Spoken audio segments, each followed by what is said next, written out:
subject matter for today's talk is equity financing for startup companies. I'm going to go through, in fairly rapid order, a bunch of things. Basic guide to your entity formation, founder agreements, why do we bother to have those, how you raise money from friends and family, getting people to work for stock instead of having to pay them, seed round funding, institutional funding, and then lastly I'm going to talk about crowdfunding. I was going to try to devote a little bit more to the crowdfunding because it's new, albeit that we still don't have the regulations from the SEC, so we still can't do it, and most of the commentators believe that it won't be until next year before we see anything from them on that. Yeah. So starting with the entity selection. There are basically four choices that you have. A California C corporation is usually the one that we go for because it's the least amount of paperwork. A lot of people ask the question, well, shouldn't we be in Delaware? And the short answer is, it's fine if you want to be in Delaware, but it doesn't really save you any money and probably costs you more because now you will have to maintain good standing in two jurisdictions rather than just one. The advantage with Delaware at the moment is that it's quicker. The state of California has a massive backlog, and so it's becoming very expensive to incorporate in California because they seem to be unable or unwilling to get back through the backlog without you paying an expedition fee. Yeah. So, but there is a deficit, so I guess paying the rush fees helps. If you are likely ever to become a target of significant institutional investment or even an IPO, then you will end up in Delaware almost certainly. But that's not really the subject for the current talk. What is the reason for that? Because the institutional investors like it. They like the legal jurisdiction and the way the Delaware courts work. Since they have all the money, they get to make the rules. An often overlooked suggestion is whether or not you should have an S corporation for your startup company. Most people don't do it because they want to capture the losses in the startup phase and make them available to offset profits in the future. But if you still have a day job while you're working on your startup, then any losses that you incur in the startup phase you can offset against your income in the startup phase. So if you do have a day job, then you might want to consider creating some tax write-offs for your ordinary income during this period. If you ended up with a product that you might license to people rather than actually manufacture yourself, then you might want to consider an S corporation because that way the net income from the royalties would just flow right through to you instead of being captured in the C corporation and then you having to take the money out by way of salary or dividends. It's always something to ask a question about. It's not necessarily something you need to spend a lot of time thinking about, but if you forget to ask the questions, it can be expensive if you hadn't thought about it. The last type of entity is an LLC. Most people don't use an LLC. It's a more complicated legal structure to incorporate particularly for investors.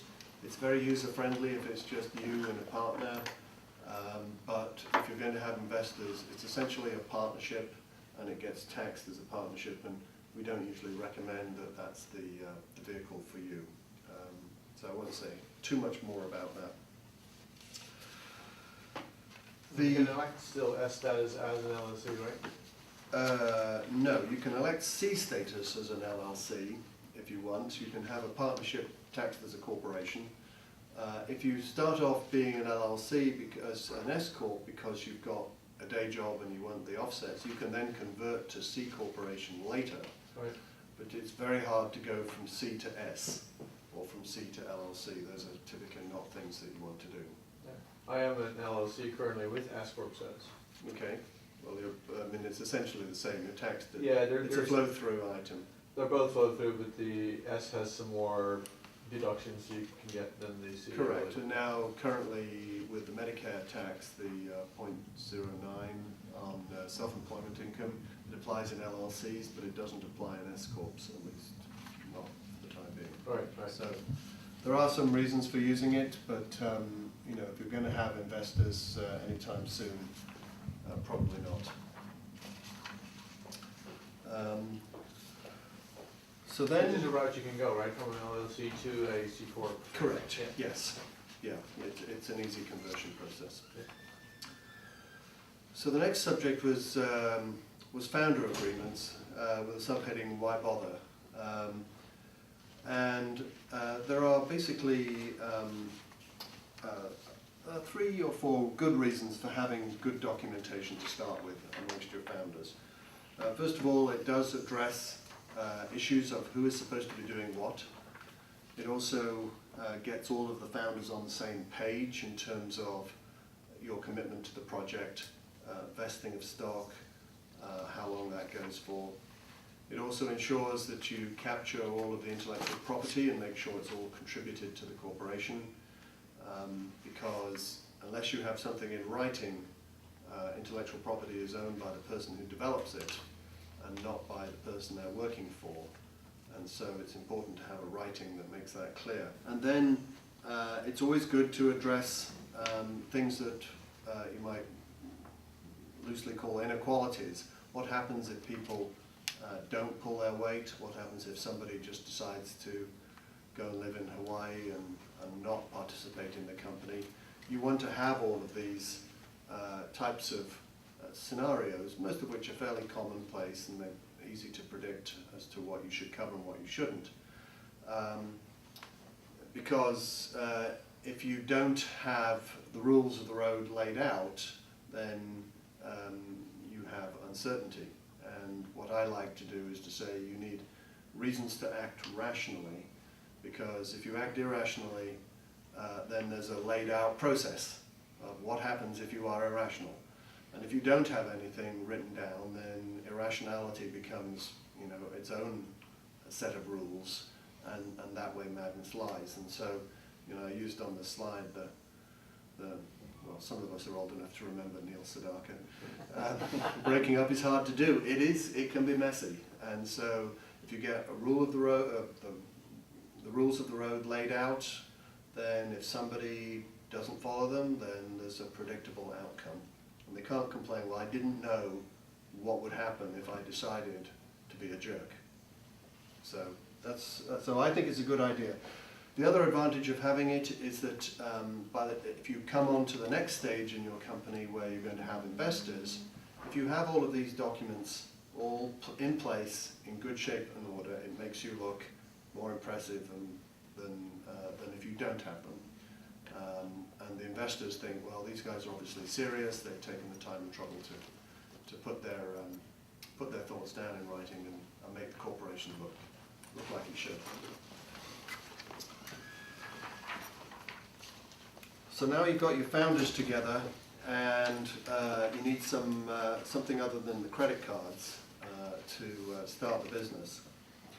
And usually where people start is the friends and family, sometimes referred to as the 3 Fs, friends, family and fools.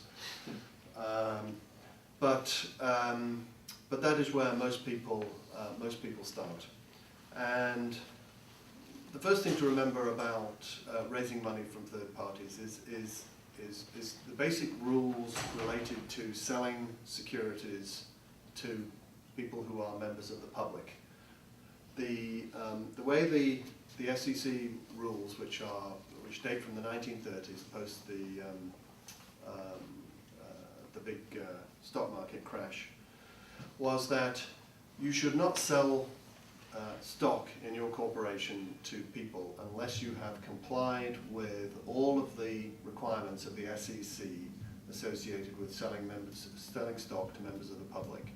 In other words, a full-blown IPO process. However, if you're not going to do that, then you have to fit into a bunch of exemptions from registration.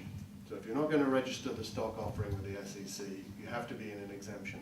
And if you're not in an exemption, either at a state or a federal level, then you're selling shares illegally, and you will have to suffer the consequences if people lose money because you did not comply with the securities laws. So that's the basic regime. The object of the legislation is basically protecting the widows and orphans from being sold things that they really shouldn't be investing in. Now, it doesn't really matter whether it's friends, family, your neighbor across the street, or the guy who runs the coffee shop who invests. The rules are the same. The fact that they are members of your family doesn't make the basic position any different. What it does make is that it makes fitting into an exemption typically easier. Now, the best known exemption is the accredited investor exemption that the SEC provides, and this is a federal exemption. So if your investors are accredited investors, then you don't have to worry about state securities laws. You can rely on the federal exemption. The accredited investor definition is a person whose net worth, excluding their residence, is in excess of $1 million, or they have an income in excess of $200,000 or $300,000 for couples filing jointly. And if you can fit into that, that's the ideal. It's an easy process for registration with the SEC. It's a single form. You do it online, and then off you go. Oftentimes, people elect not to do this at the friends and family stage because there is particularly if everybody is located in California, there's an easier process with the California registration. So if everybody is connected with you, then you can rely on a private placement exemption as long as there's not more than 35 people. You only have to file with the state of California. You don't have to do anything with the feds, and it's a lot easier. And if you're going to have people out of state who are not accredited, then you have to find a similar sort of exemption in each of the states in which they live. So it becomes a little tedious if you can't get into the accredited investor range. But it's not an impossible task. It just requires a little planning and forethought. And if they're international? If they're international, basically the SEC rule is we're not responsible for taking care of foreigners.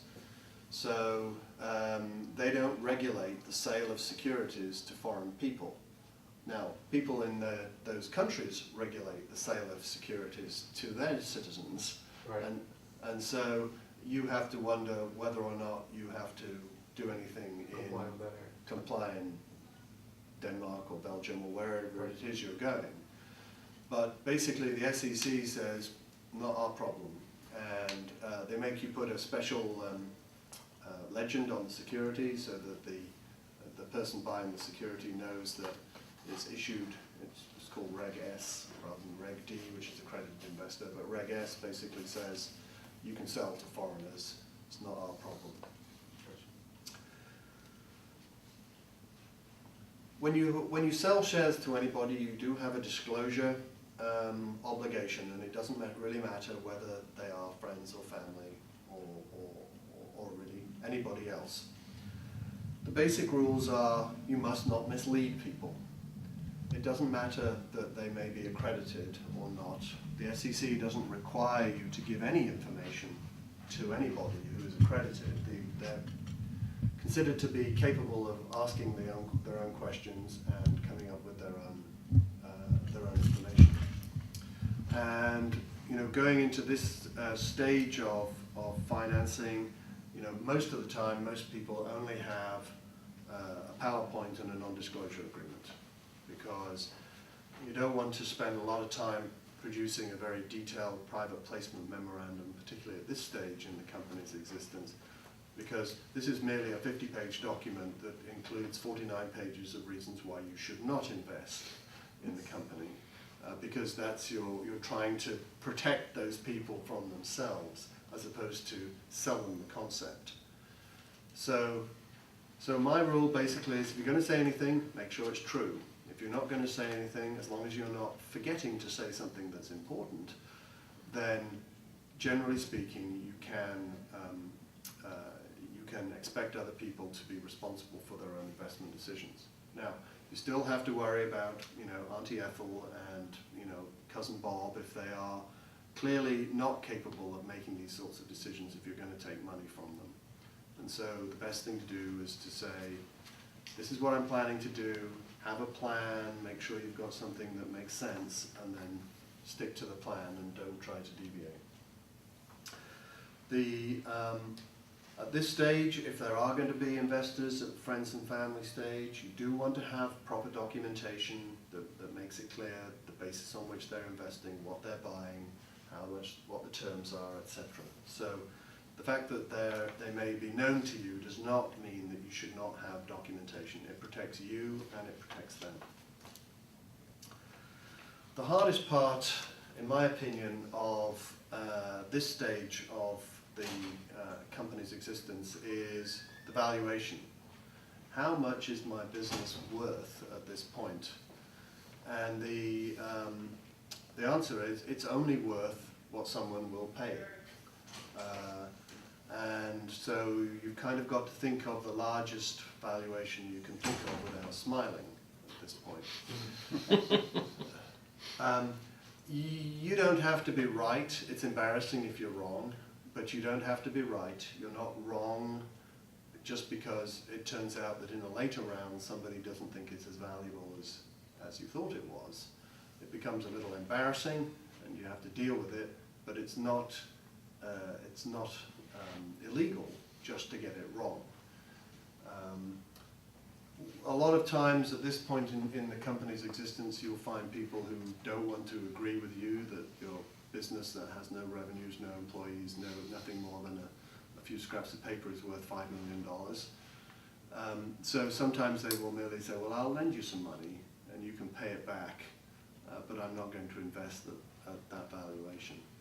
The thing is to try to be reasonable at this stage, because if you're not reasonable at this stage, by the time you get to later stages in the investment process, you're just setting yourself up for failure, because if you've overvalued the company, all you've done is upset a bunch of people who already backed you when they find out that they were foolish to think that was what the company was worth. So don't try to be too greedy out of the gate at this stage, because it'll look bad later on.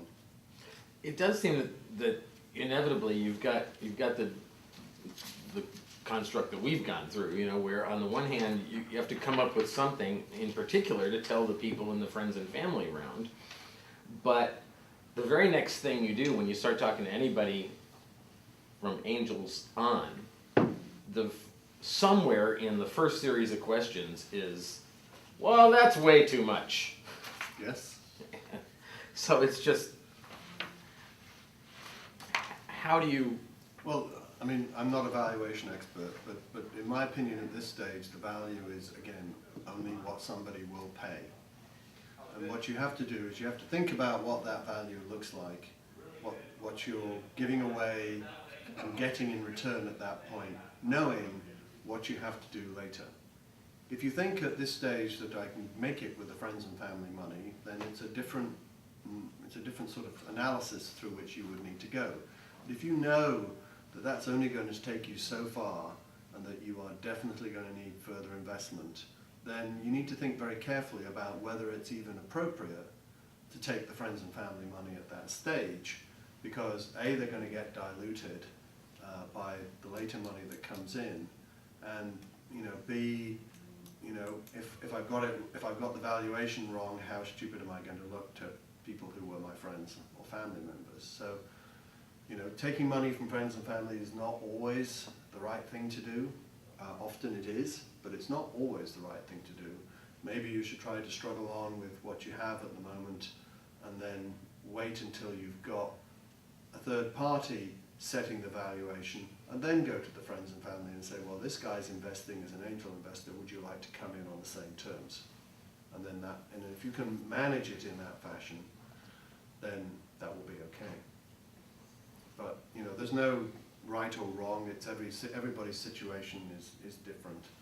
And what you've got to try to do is remember all of the things that can go wrong, and hope that they don't.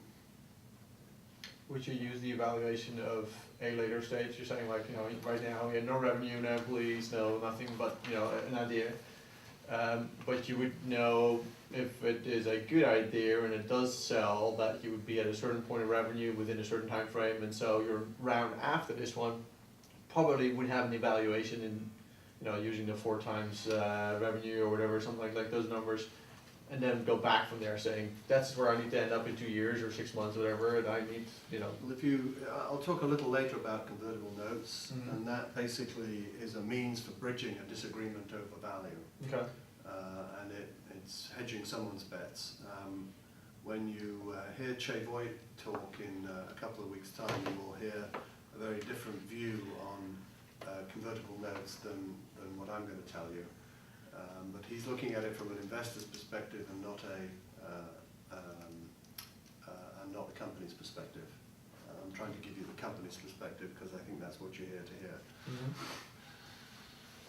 So that's a really good comment, given both because that's exactly the way it plays out. Yes. They're opposite perspectives, but because for a reason they're opposite perspectives. Yes, exactly. And I totally understand his position, and I represent investors at the same time as I represent companies, so I understand the thought process.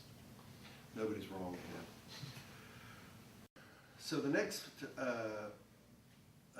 stage is now, how do I get people to work for me without spending any of the money that I have, which is maybe on the face of it limited.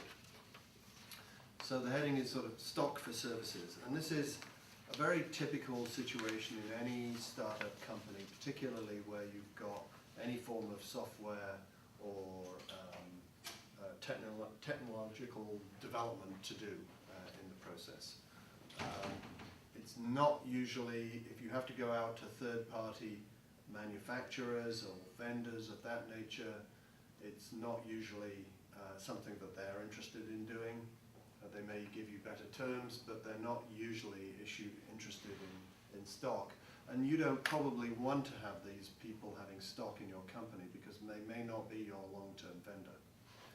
Whereas if you've got people who are developing software, they may become employees at some point, but you need to give them something in return for what they're doing at the present time. The first and most important thing at this stage is to remember what I said a few moments ago about intellectual property, is that intellectual property belongs to the person who develops it, not the person who's paying the bills, unless you have a writing to the contrary. So it's very important to make sure when you hire these people to do work for you that there is a written agreement that makes it clear that the intellectual property they develop belongs to the company. The next thing to bear in mind is that if you give stock to anybody in exchange for services, it's a taxable receipt by them. It's no different than giving them money. The IRS says you've got something of value, it's potentially taxable. Come on in. Thanks.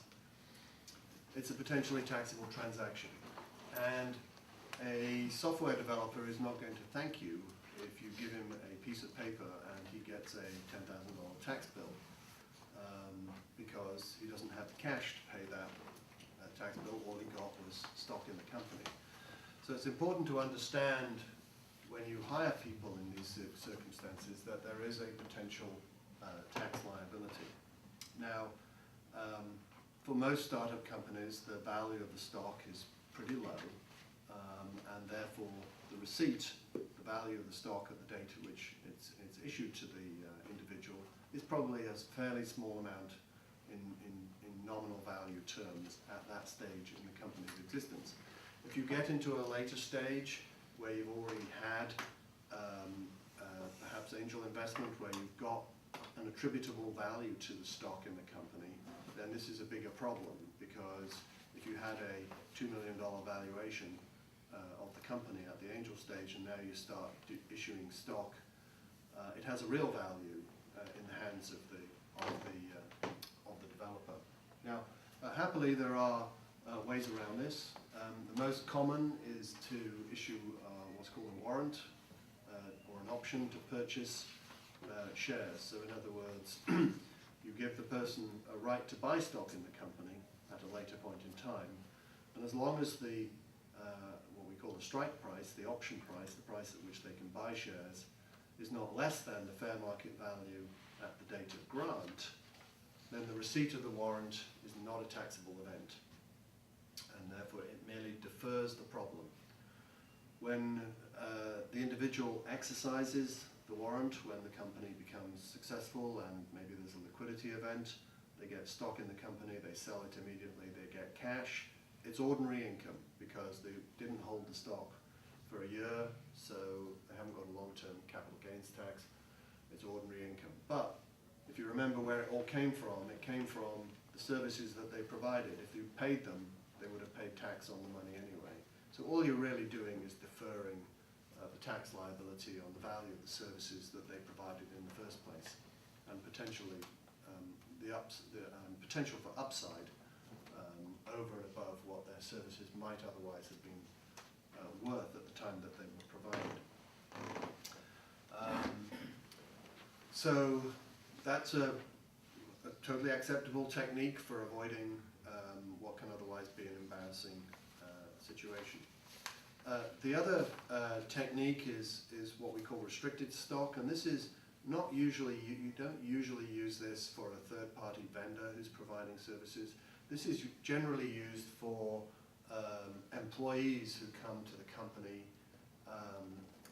and you just basically want them to work for less or for nothing until you can get some funding. And what happens here is that you give them stock in the company, they become shareholders, you make that stock subject to vesting over a period to encourage them to stay. And if you do this early in the process, so let's say the stock in the company is only worth a few pennies at the outset, because that's what your founder stock was worth, then they can write a very small check to the company. They can start that 1-year capital gains tax holding period from the start. If they leave, then they have to forfeit some of the shares that did not vest. They come back at the same penny, but then they get to keep the ones that were vested through that process. And again, as long as the price they pay for the shares is not less than the fair market value at the date of grant, then there's no taxable event. There's a lot of paperwork we have to do to keep everybody honest. It's called an 83B election. You may hear that periodically through the life of your companies. But it is a good way of bringing in employees to the company and giving them an investment in the company, but also encouraging them to stay for a long period. You do have to remember that they are shareholders, so they have certain rights as a shareholder. You can't just pretend they don't exist. And you do want to consider as to what happens if they do leave, as to whether they should keep their vested shares forever, or whether you should have a right to buy them back at a fair market value at the point at which they leave. The question is, do I want this person not working in my company but still being a shareholder? The bigger the company, the less of the problem. The smaller the company, the more of this is something that you want to consider having. And we usually recommend that the companies have the right, but not an obligation, to buy back the vested shares so that you keep the ownership a tight group in the short term. And when you say restricted stock, what is the restriction on it? The fact that it vests, or Is the vesting. okay. Yeah. And vesting, it can be anything. It can be just time served, sometimes it's just it vests on a monthly basis, sometimes it's what we call a cliff vesting, which says you have to be here for a year before anything vests, and then it'll be monthly from there on in. It can vest according to milestones, so if you have a developer that you want to work on development of a project, then you can say, well, it will vest if you hit these milestones on this date. You can have whatever you want as long as there is a substantial risk of forfeiture. That's the wording from the tax code. As long as there's a substantial risk of forfeiture, then you're going to fit within the very favorable tax regime that the IRS allows to exist. Is there like a standard percent that you would look at to give, like, say, a developer? Not really, because every company is different. You know, usually you've got founders. If you said, you know, you've got the founder ownership group, and then if you were to say, well, what would I typically put on one side for people who I don't currently have, but I know I will need, then the answer is, it depends, which I know is not very helpful, because it depends what talent do you have now and how many people you're going to need. Some companies said, well, you know, all I have is an idea and I'm going to need everybody. But for your average company, the sort of the employee stock option pool or incentive pool is somewhere between 15 and 25%. But it can be higher and sometimes lower. But that's the sort of typical range. And certainly when you get into more serious fundraising with third-party investors, they will expect to see, if you don't already have, a pool available for the issuance to employees in the future, because they know you're going to need them. So the next stage in the investment process I've called seed round funding. This is typically money that doesn't come from friends and family or your own resources. This is often an angel round of funding, and it falls into two possibilities. Usually it's either going to be preferred stock or it's going to be convertible notes. And with preferred stock, what the investors are looking for is some form of return on investment, which is a dividend. The average rate is around 8%. You don't actually pay it out, it merely accrues, and it's added to the return when there's a liquidity event. There's a liquidation preference, that's a return of the money, and usually there is at least a guaranteed return of at least the money you put in. Sometimes it's a multiple of the money that's put in addition to the dividend. This is merely a matter for negotiation with the investor, but there will be at least a 1 times liquidation preference, if not higher. There is often anti-dilution provisions, which says, well, I'm coming in at $4 a share. If you start selling shares at less than $4, you're essentially diluting my investment. And anti-dilution provisions in the documentation essentially compensate the investor for the fact that he came in at a higher price and now the company's gone down in value. So what will happen is that if they started off with 10%, it will ensure that they continue with 10%, and the person who loses is you, because you have to give up part of your stock in order to make sure that they stay at 10% if there is a down round. If the value goes up, then they don't care because the value is increased and now whatever they had is still worth more of a larger pie. So they want to make sure that if the pie is shrinking, that they're not getting less. They'll often ask for a board seat at this point,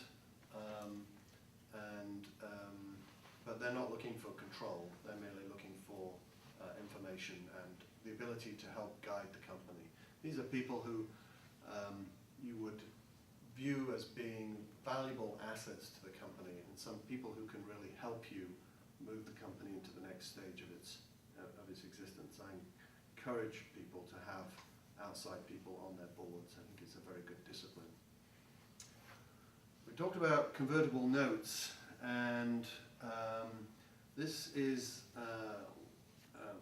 in my view, it's merely a way of solving a disagreement as to what the value of the company is. You may think it's worth more, the investor thinks it's worth less, and essentially what the convertible note does is punt that decision off to the next time somebody invests. When you get into an institutional round, well, let's see who was right.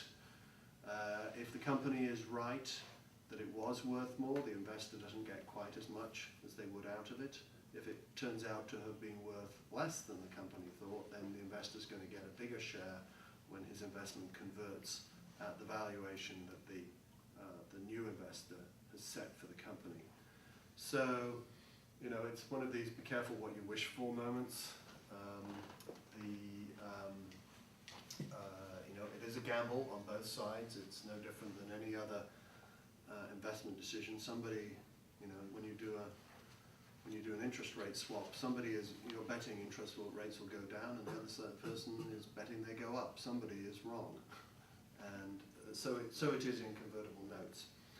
I like them personally because I think it encourages people to be realistic as opposed to fall out about a valuation. It keeps the whole company moving forward, and I think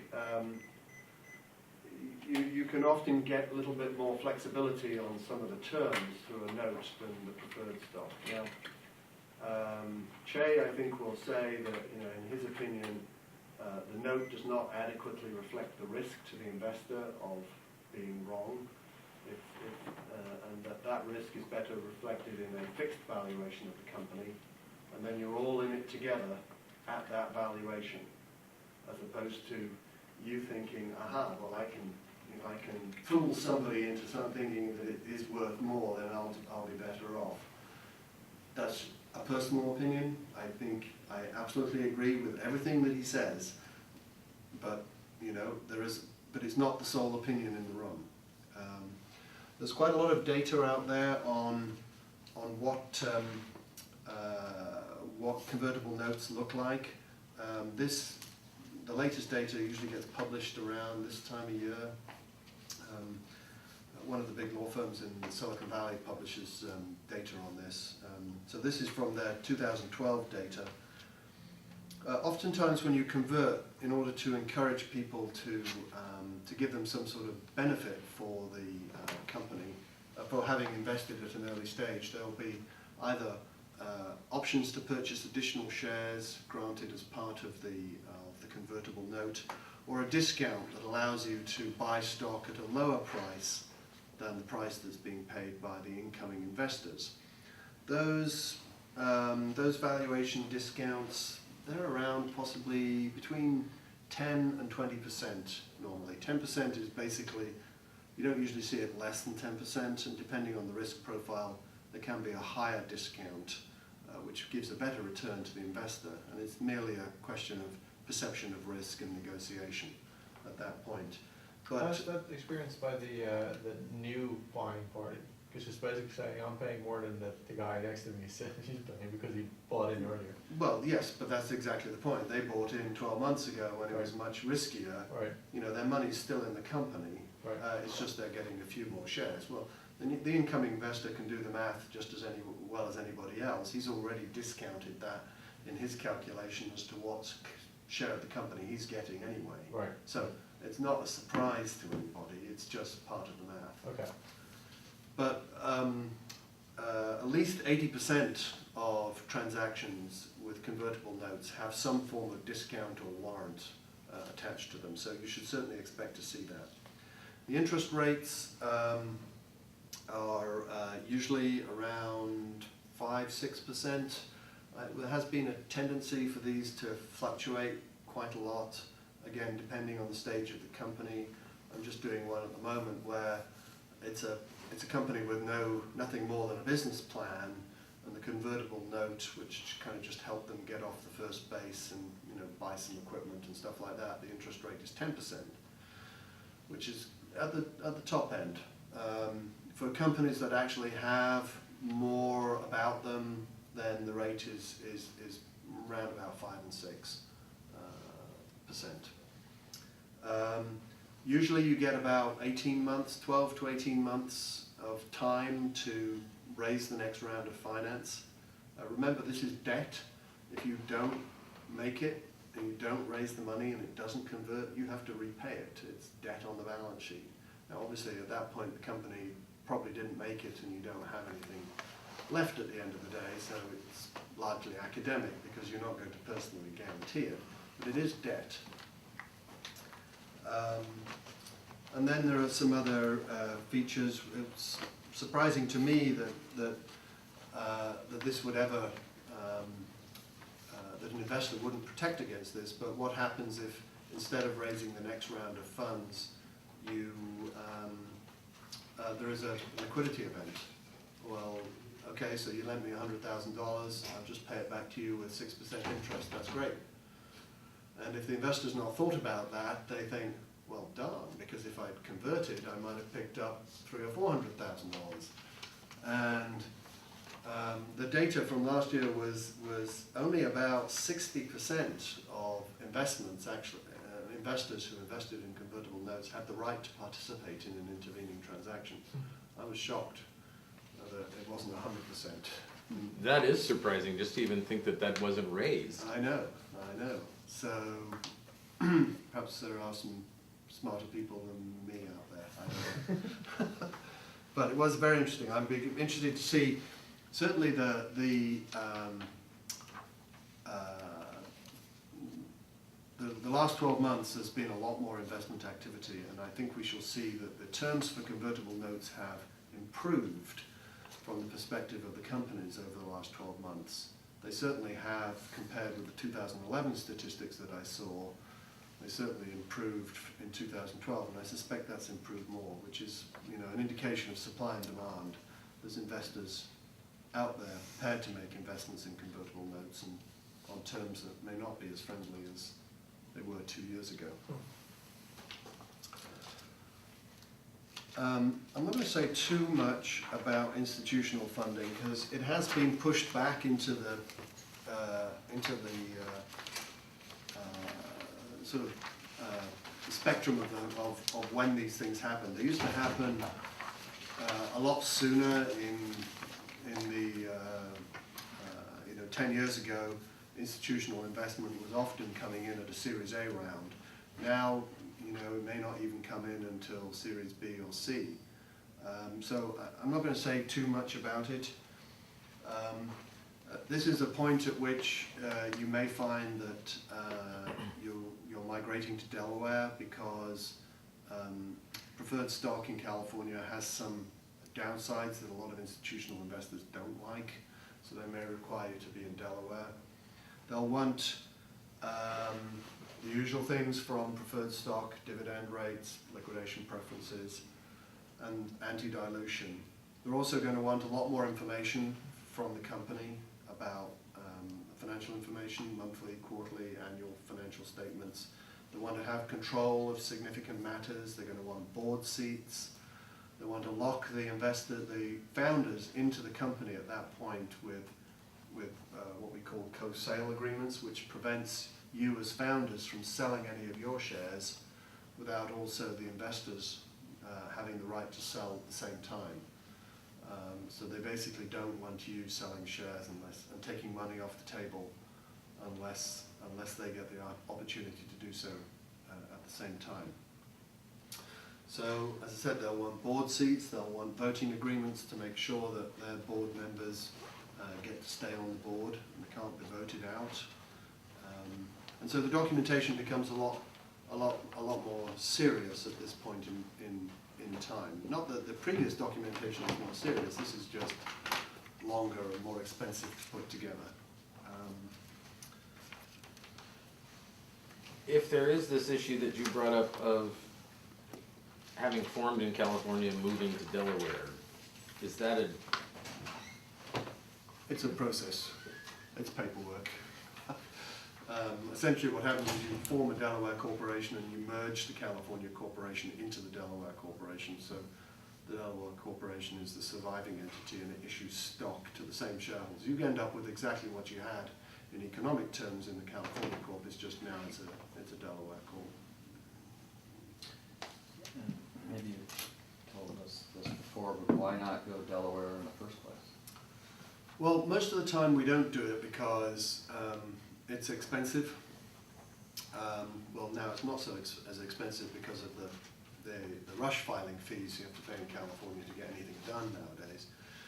But in the long term, you have to maintain your jurisdiction in 2 jurisdictions, so you're paying Delaware taxes, you're paying for a Delaware agent for service, you're paying fees to Delaware, and you're basically paying the same things in California, because this is where you are located, assuming that is the case. And so you're basically doubling down on your organizational costs for not a lot of additional benefit. Unless you're going to have a company that is definitely going to be institutional money in a couple of years and raising lots of it, then there's no real reason, in my opinion, to be in Delaware. It's just an unnecessary distraction. But some people like it, and we're perfectly happy to do that. It's, it's a personal preference.